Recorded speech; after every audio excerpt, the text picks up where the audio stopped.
Atención.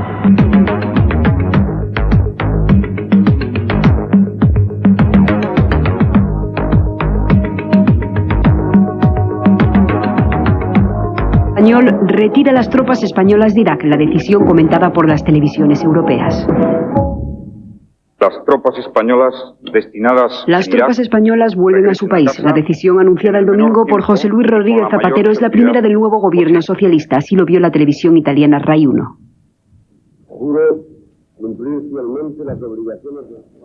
Una aceleración inesperada con la que Zapatero arranca su recién inaugurado gobierno. El presidente dijo hace tiempo que los soldados españoles se retirarían de Irak. Aseguró que si el 30 de junio la ONU no se había hecho cargo de la situación política y militar, las tropas volverían.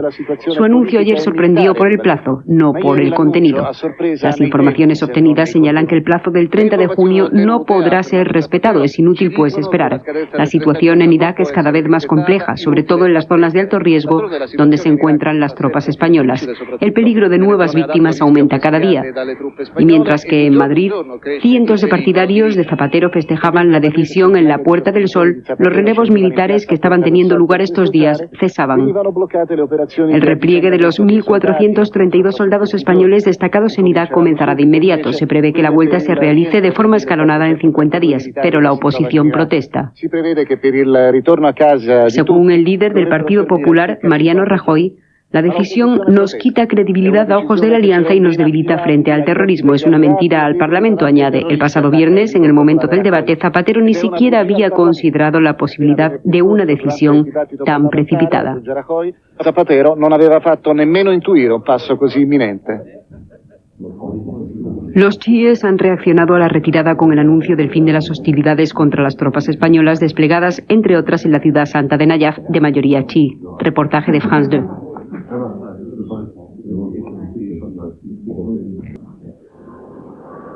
El repliegue de las tropas ha sido planificado desde hace más de un mes en el más riguroso secreto por motivos de seguridad, pero los militares continúan su misión sin hacer comentarios. Es un reportaje de Televisión Española.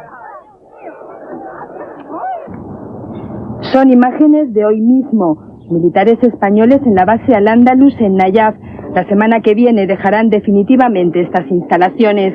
Se retirarán a Diwanilla, donde los mandos de la Plus Ultra tienen ya en sus manos el plan de repliegue diseñado en Madrid. La fuerza que está llegando y la que está aquí, lo que está haciendo es ejecutar lo que se le ha ordenado desde Madrid, lo que no significa que a partir de este momento todo el mundo está haciendo paquete, ni mucho menos, ¿no? O sea que ya lo ha dicho nuestro ministro, lo ha dicho el presidente, que hay que hacer el repliegue dando la máxima seguridad a la fuerza. No serán los únicos en marcharse, también lo harán los cerca de 400 soldados hondureños bajo mando español. Lo anunciaba ayer su presidente en una declaración televisada. Los nicaragüenses, dominicanos y salvadoreños, en total cerca de 1 millar, seguirán de momento hasta julio. La marcha de los españoles se hará vía Kuwait, donde se concentrarán los efectivos para volar después en aviones comerciales hacia España. Los blindados y el material pesado se traerán por mar. El gobierno prevé que en 6 semanas esté hecho el repliegue y, entre tanto, siguen volviendo los que ya han cumplido la misión. Hoy otros 260 hombres y mujeres, de los que se fueron en Navidades. Vuelven contentos por el trabajo realizado y no comentan la orden de retirada. Bueno, pues somos militares, cumplimos órdenes y con la misma idea que fuimos para allá, con la misma idea hemos vuelto. Los que sí respiran aliviados son los familiares que han ido a recibirlos a la base de Talavera la Real. La retirada española, una mala noticia para Bush, que ha tenido que encajar además las sorprendentes revelaciones sobre cuándo y cómo tomó la decisión de desencadenar la guerra en Irak. Un reportaje de France 3. Plan de ataque que molesta a George Bush. Su autor, Bob Woodward, es conocido por haber revelado el escándalo Watergate en el 74. Para su investigación, el periodista del Washington Post ha entrevistado a 75 personajes cercanos a la administración, entre ellos el presidente estadounidense. Primera revelación: la decisión de desencadenar una guerra en Irak no fue tomada en marzo de 2003, como George Bush pretendió entonces, sino 2 meses antes. Woodward cuenta asimismo que en el seno mismo de la administración había disensiones. El secretario de Estado, Colin Powell, y el vicepresidente Dick Cheney no se hablaban.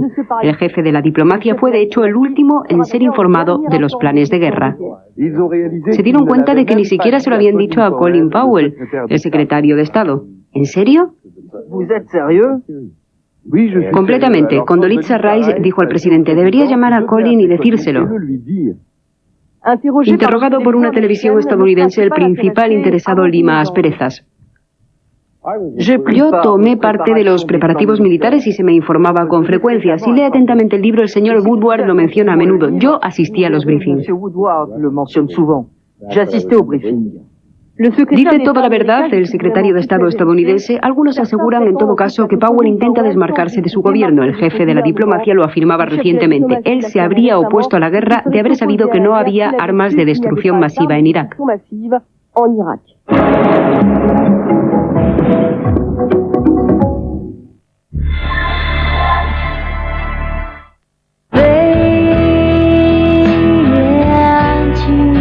Lie back and relax to ultimate chill out. Each of these my free babies I sigh. Unwind to the tranquil sounds of some of the world's most chilled music in one beautiful collection. Ultimate Chill Out has over 8 hours of wonderful music to ease your mind and is incredible value. Buy Ultimate Chill Out and you'll get a bonus Classical Chill Out CD.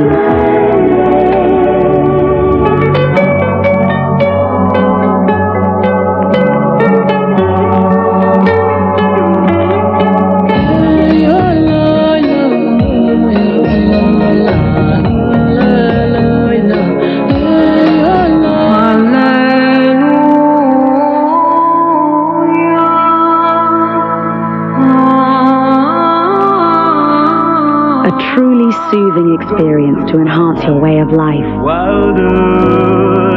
Ultimate Chill Out and the bonus Classical Chill Out. 128 tracks to calm your world and uplift your soul.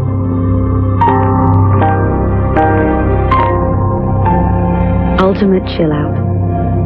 Call now.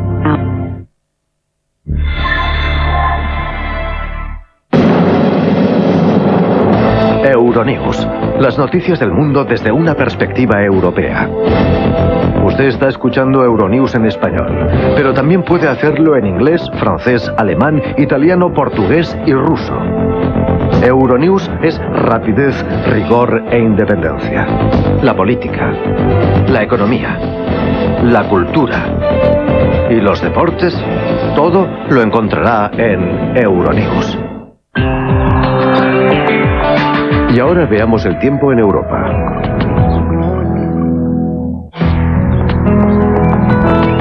Comenzamos con la previsión del tiempo para las próximas 24 horas en Europa y la cuenca mediterránea. Echemos ahora un vistazo al tiempo que hará esta tarde en los diferentes países.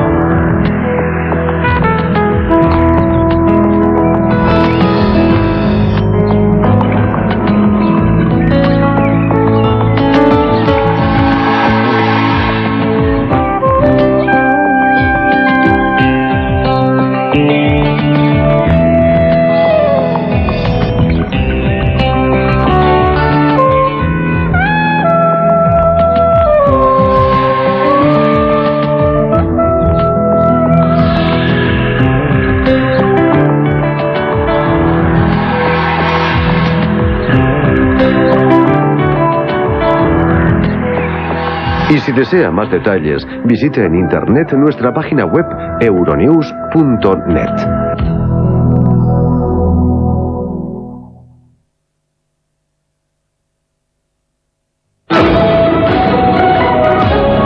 Están ustedes viendo Euronews. Noticias. La isla de Chipre no entrará unida en Europa. Los grecochipriotas han rechazado en las urnas el plan de la ONU. La Unión Europea se lamenta del resultado de los comicios. La Comisión promete ayudas económicas a la comunidad turcochipriota. Sexto Congreso del Partido Socialista Europeo. El danés Poul Nyrup Rasmussen se convierte en el nuevo presidente de la formación.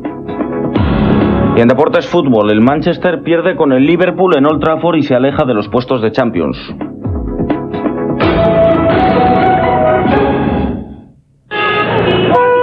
Se han cumplido los pronósticos. Los grecochipriotas han rechazado en las urnas el plan de reunificación de la isla que había preparado Naciones Unidas. El resultado de las votaciones ha sido aplastante en la zona sur.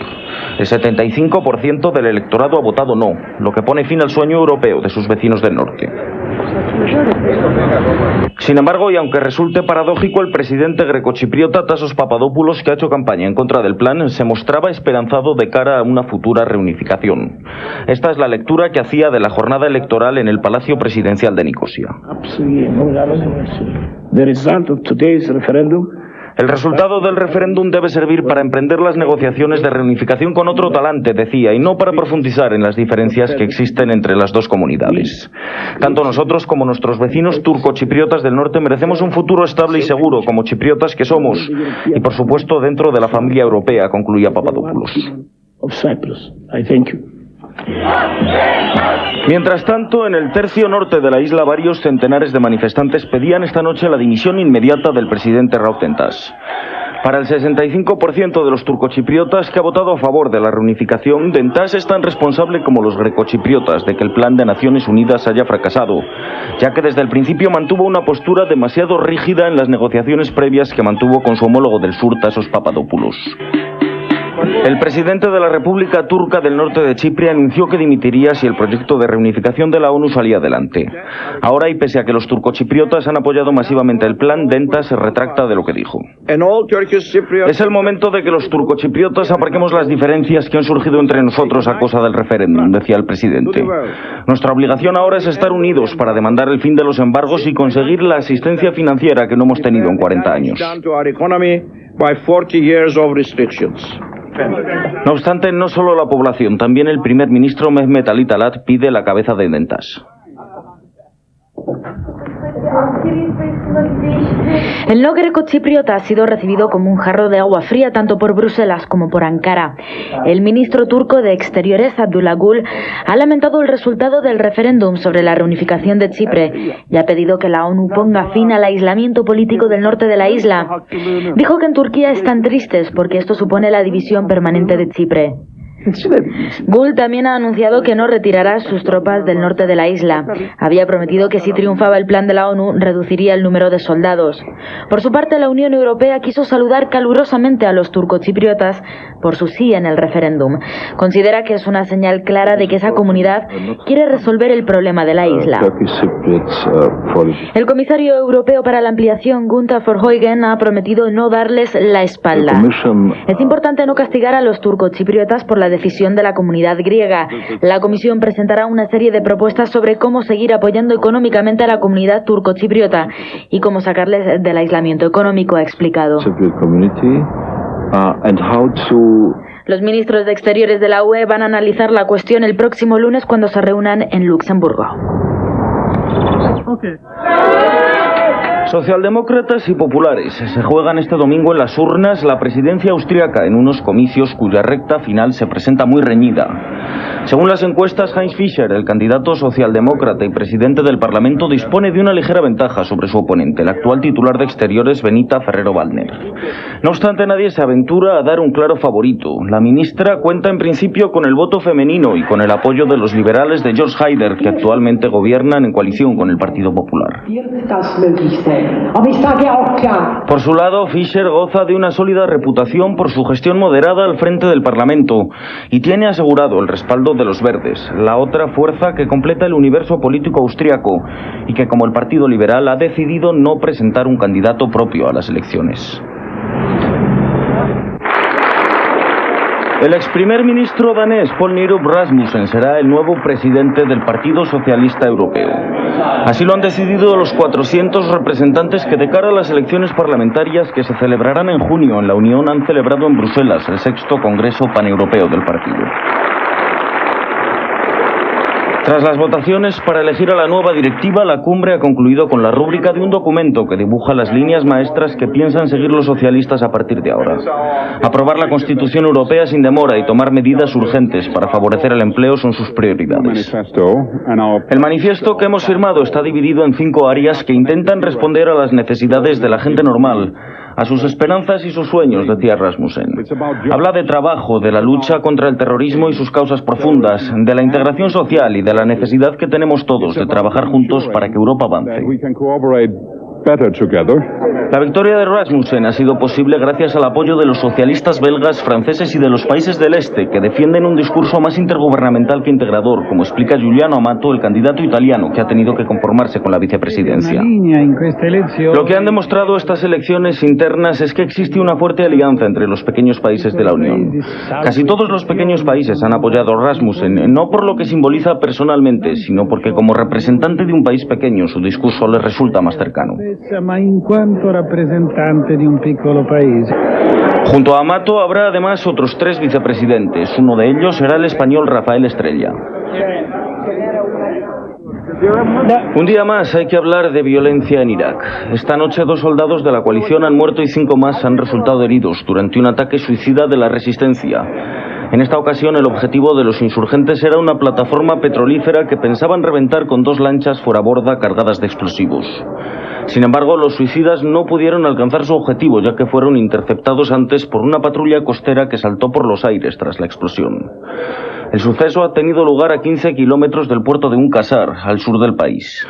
Con este atentado, el primero en la posguerra de estas características, los rebeldes iraquíes pretendían boicotear la exportación de crudo y, por tanto, los trabajos de reconstrucción. No es la primera vez que lo hacen. En los últimos meses, las milicias también han atacado varios oleoductos en distintos puntos del país. Armenia ha rendido homenaje este sábado a las víctimas de la masacre turca. Miles de ciudadanos se desplazaron hasta el monumento conmemorativo que se encuentra en la ciudad de Ereván para depositar flores en recuerdo del 1,5 millones de armenios, medio millón según Ankara, que fueron asesinados por las tropas turcas entre 1915 y 1923, poco antes de que el Imperio Otomano se desmoronase. Esta es sin duda la página más dramática en la historia de la nación. Además de los muertos, varios millones de personas se vieron obligadas a huir para escapar de las ejecuciones. Pese a ello y a la condena de Naciones Unidas, la mayor parte de la comunidad internacional todavía no ha reconocido el genocidio como tal.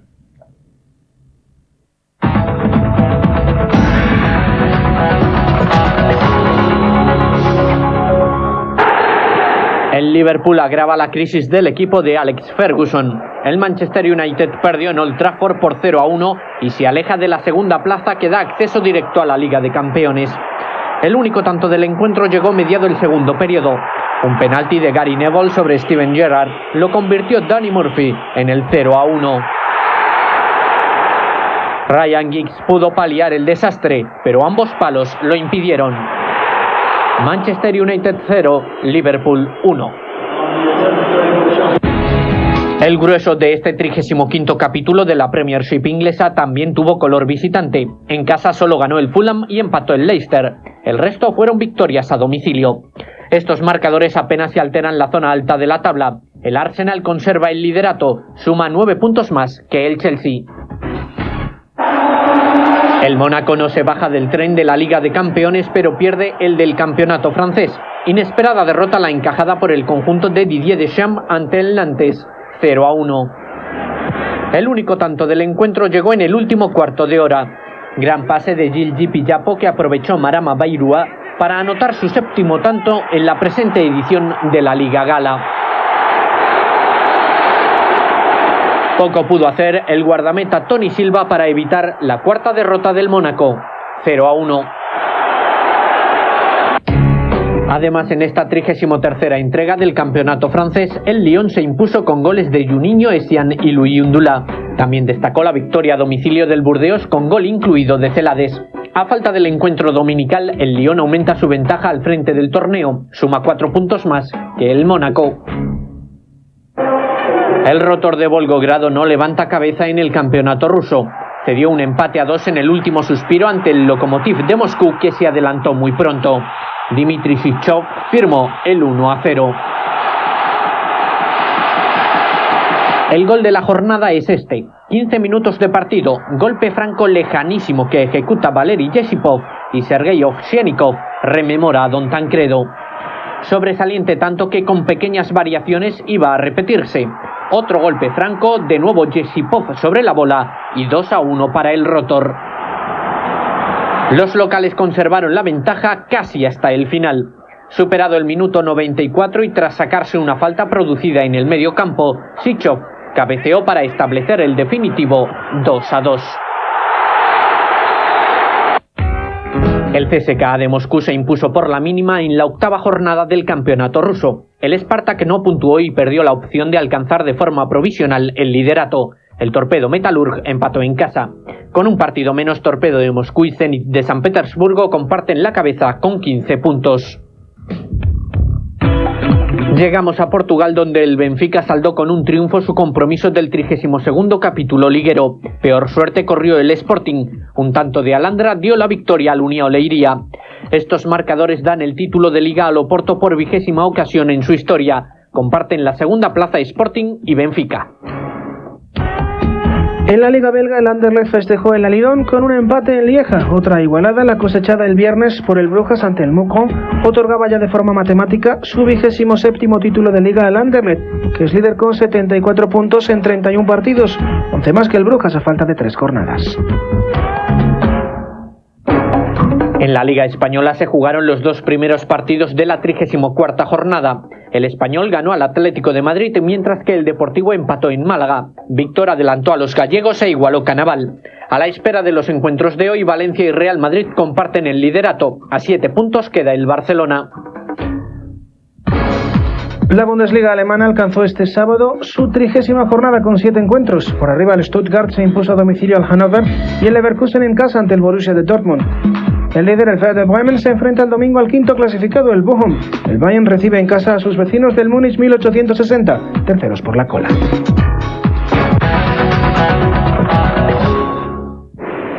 Diego Armando Maradona ha vuelto a ser conectado a un respirador artificial. Sin embargo, los médicos que atienden desde hace una semana al Pelusa en una clínica bonaerense han señalado que el estado general del argentino no ha empeorado. Aún así, las hijas de Maradona siguen preocupadas por la evolución del exfutbolista y han distribuido una carta a los seguidores que se agolpan a la puerta del hospital en la que piden silencio. Hoy les pedimos por favor a los verdaderos hinchas y fanáticos que colaboren no solo no gritando, sino ayudando a callar al que lo haga. Le pedimos por favor que si quieren hacer cualquier tipo de manifestación, no sea en la puerta de la clínica. De nuevo los aficionados rezan para que Dios no se olvide de Maradona.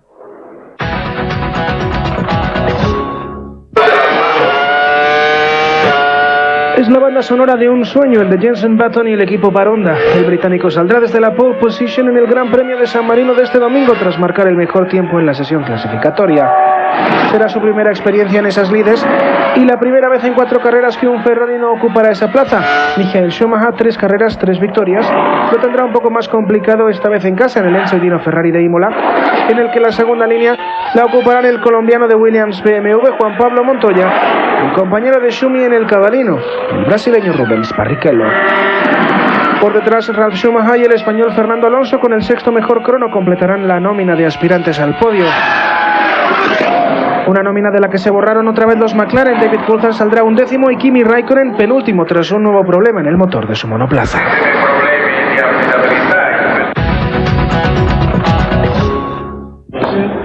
Finalista del año pasado, Guillermo Coria optará de nuevo en esta edición al título en el torneo Master Series de Monte Carlo tras derrotar en su semifinal al ruso Marat Safin. El tenista argentino, especialista en tierra y en una estupenda forma esta temporada, demostró mayor solidez en su juego y terminó imponiéndose en 3 mangas por 6-4, 1-6 y 6-3.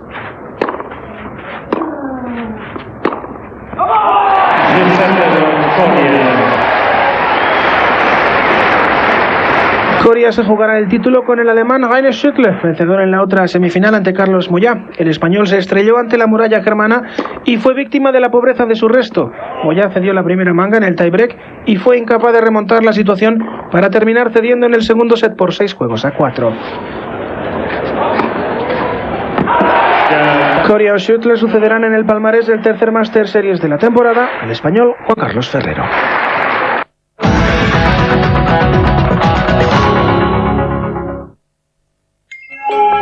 Las noticias del mundo de la ciencia y la técnica en high-tech. Una imagen idílica de primavera, las abejas en plena actividad, símbolo de un ecosistema en equilibrio. Pero en Francia desde hace tiempo una hecatombe apícola empezó a producirse. Cerca de los campos de cultivo intensivo, las abejas morían sin causa aparente.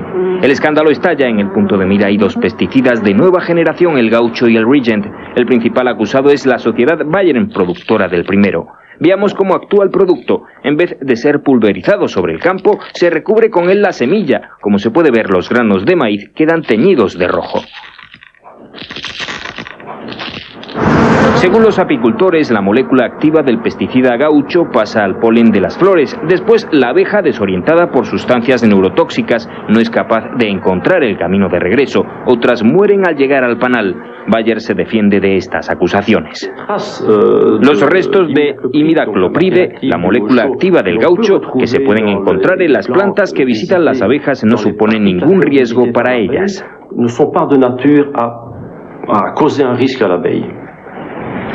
Los científicos están divididos sobre los efectos de estos pesticidas, pero Etienne Bruneux, responsable del Centro Apícola Belga de Investigación e Información, tampoco confía en su inocuidad.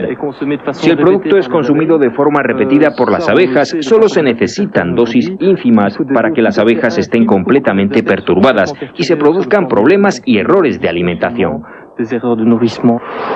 Después de una dura batalla, el pesticida Regent ha sido prohibido en Francia y el uso del Gaucho suspendido para el girasol. En otros países, como Bélgica, se están investigando, sin descartar completamente un eventual efecto sobre la salud humana.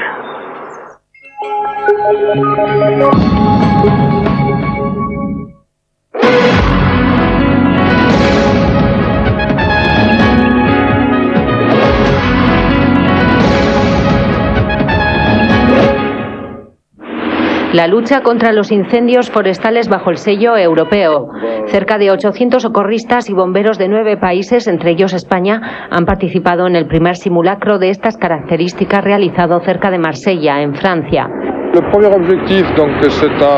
El primer objetivo es coordinar el conjunto de medios y personal sobre el terreno, explica Philippe Nardin, uno de los responsables del contingente francés. Queremos probar la comunicación entre las distintas cadenas de mando y que los hombres se familiaricen con los equipos para que podamos trabajar bien juntos. 15 aviones y helicópteros y más de 60 vehículos rodados han participado en este ensayo en el que los profesionales del fuego han tenido que enfrentarse a un incendio devastador que ha arrasado virtualmente 10.000 hectáreas y amenazaba zonas habitadas. El verano pasado los incendios forestales acabaron con 721.000 hectáreas de bosque en los países mediterráneos. Una situación catastrófica que contó con la ayuda entonces, sin entrenamiento conjunto previo, de bomberos de varios países europeos.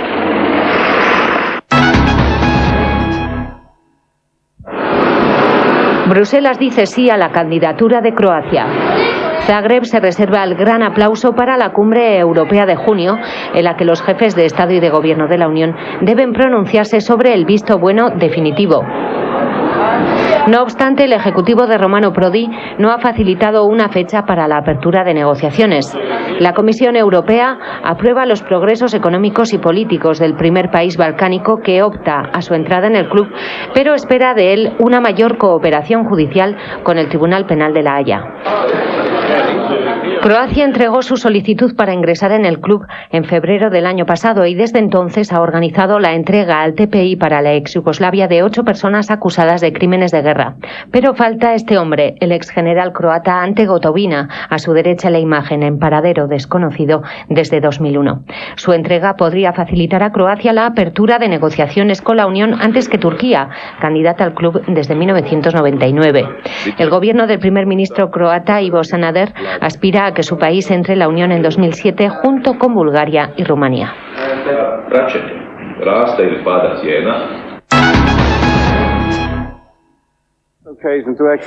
El Europarlamento recurre a la justicia comunitaria para defender los datos de los europeos que vuelan a Estados Unidos. Un gesto político que ha dividido a la Eurocámara en dos. La izquierda y los liberales han votado a favor de apelar ante el Tribunal Europeo de Justicia y la derecha en contra. Ha ganado el sí por un estrecho margen de 16 votos. La comisión que negoció compartir con Washington los datos de los pasajeros procedentes de Europa se ha defendido por boca de Chris Patten. El comisario de Exteriores recordaba que este pacto se adoptó para prevenir el terrorismo tras los ataques del 11 de septiembre en Estados Unidos.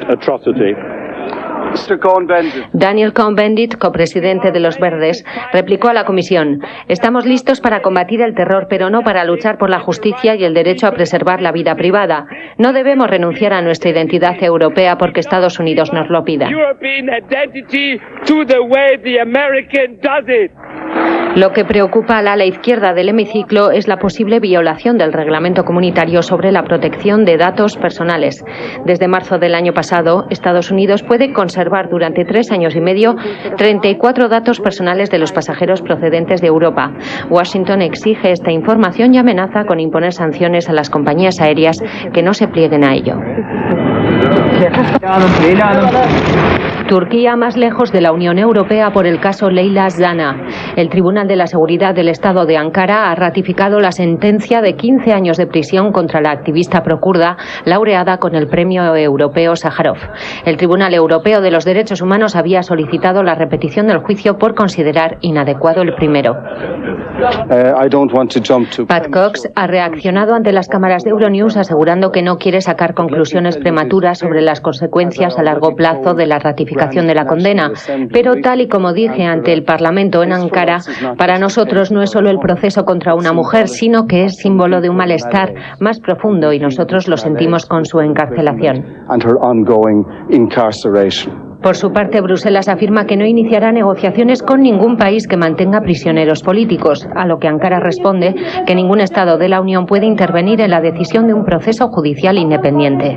Zana y otros 3 diputados procurdos fueron condenados en el 94 por relacionarse con el proscrito Partido de los Trabajadores del Kurdistán. Con el único voto en contra de España y malestar entre los representantes sueco-danés, la reforma de los llamados productos mediterráneos, tabaco, algodón y aceite de oliva es un hecho. La reunión de los ministros de Agricultura de los 15 duró tanto como se esperaba y costó tanto como se esperaba, pero también se esperaba un acuerdo y este llegó. En síntesis, la reforma se basa en la desvinculación entre las ayudas y la producción, un sistema de subsidios por el que el comisario europeo de Agricultura, Franz Fischler, llevaba años luchando y que por fin es una realidad. La principal nota discordante entre los titulares de Agricultura la puso España, que esperaba un aumento de las ayudas al olivar. Los productores andaluces ya han advertido de una posible pérdida de competitividad del aceite español. Para la nueva ministra socialista, Elena Espinosa, no se trata de una derrota, pero sí de una decepción.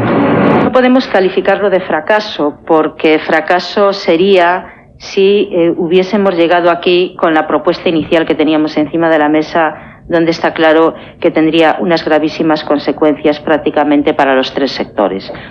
Lo que sí lo calificamos es de insatisfactorio y de ahí nuestro voto en contra. El acuerdo contempla el pago de un 60% de las ayudas al olivar desvinculado de la producción, un 65% en el caso del algodón y el 100% para los agricultores que obtengan menos de 5 toneladas de tabaco, aunque se establece un periodo de transición hasta 2010 para los grandes productores. Bruselas y Moscú se entienden. La visita del presidente de la Comisión Europea, Romano Prodi, a Rusia ha sido calificada como muy positiva por ambas partes, que han dejado resuelta buena parte de los problemas que la ampliación puede ocasionar, principalmente a la economía rusa. Sobre la mesa, tanto en su encuentro con el presidente Vladimir Putin como en el anterior con el primer ministro Mikhail Fradkov, el tránsito de mercancías del enclave ruso de Kaliningrado, que con la ampliación deberá atravesar la zona euro a través de Lituania para llegar al resto de Rusia. Un asunto crucial para el Kremlin, que ha conseguido la aplicación para las mercancías rusas del régimen aduanero interno. Bruselas y Moscú volverán a debatir, entre otros asuntos, sobre el régimen de visas para los ciudadanos rusos en la UE, en la cumbre Unión Europea-Rusia que se celebrará el próximo 21 de mayo. El Europarlamento critica abiertamente la política audiovisual del gobierno italiano, al que acusa de reiteradas injerencias, presiones y censuras gubernamentales en el organigrama y la programación del servicio público de radio y televisión. Un mensaje claro en contra de Silvio Berlusconi, primer ministro y propietario del grupo audiovisual Mediaset. Una resolución elaborada por la diputada liberal holandesa Johanna Boertquak, aprobada este jueves con la ausencia en la votación del Partido Popular Europeo y la Unión Europea de las Naciones. Un texto polémico contra el que populares y miembros de la UEN, en cuyos grupos se hallan encuadradas las formaciones políticas de la coalición gobernante en Italia, llegaron a presentar 334 enmiendas, un número tan elevado que el presidente de la Eurocámara, Pat Cox, decidió que no se votaran. En el informe sobre la libertad de la información en Europa, también se critica a España y la manipulación informativa de su televisión pública en torno a la intervención militar en Irak.